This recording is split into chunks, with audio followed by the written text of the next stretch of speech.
Hey guys, thanks for stopping in. Today I'm going to cook 2 chicken breasts in my toaster oven, and I'm experimenting a little bit. One of them is going to be dry brined and the other one's going to be plain. So we'll see if we can tell a difference.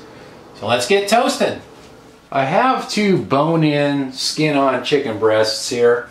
And if you're not familiar with brining, the way I usually brine is you take salt and you mix it with water and you soak the chicken in that. Now, with dry brining, you don't use the water, so I just pulled these out of the refrigerator, and this first one I dry brine. So what that means is, basically I just salted it on both sides. I put about as much salt as, say, you know, if you were going to just sit at the table and eat it. So I'll do this one the same way I did that one. I didn't show it because, well, I really didn't feel like dragging the camera out. I was tired last night. So I just put about that much salt, and then I'll put about the same amount on this side, and that's about what I did with that one. Only that one I did it last night and put it in the fridge overnight. So what's supposed to do is the salt is supposed to penetrate into the meat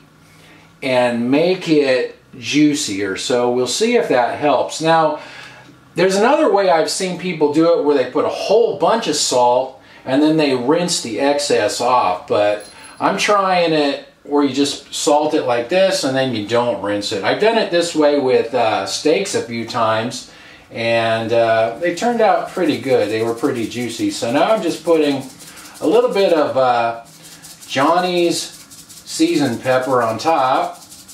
This has no salt in it, so this should be fine. I don't want to add any more salt to that because it should be salty enough already. Alright, now we'll get it into the toaster oven.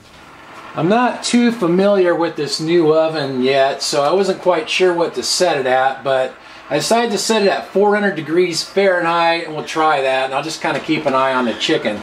Now, the bigger piece is the piece that's not dry brined, so I stuck an oven meat thermometer in it, and I'm going to let it cook until the internal temperature is about 160 to 165 degrees.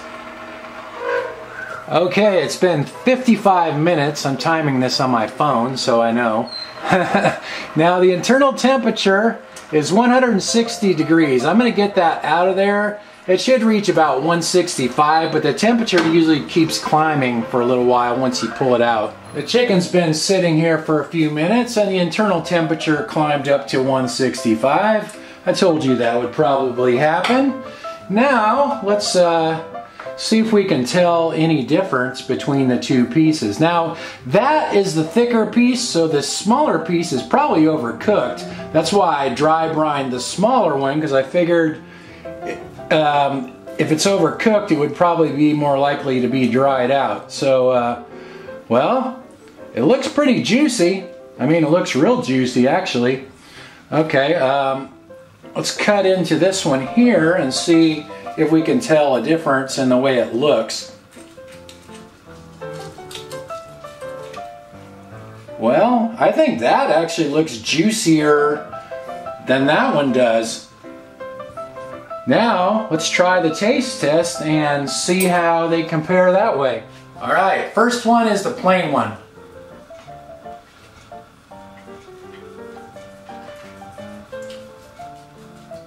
It's not bad. Tastes like chicken. Now let's try the dry brined one.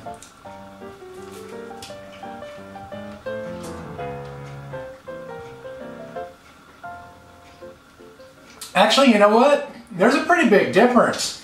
I can taste the meat has more flavor.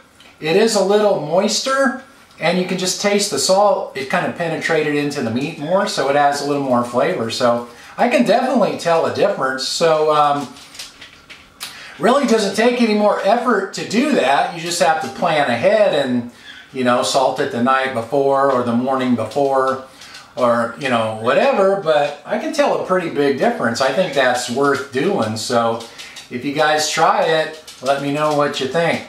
Thanks for watching, and I'll talk to you guys next time.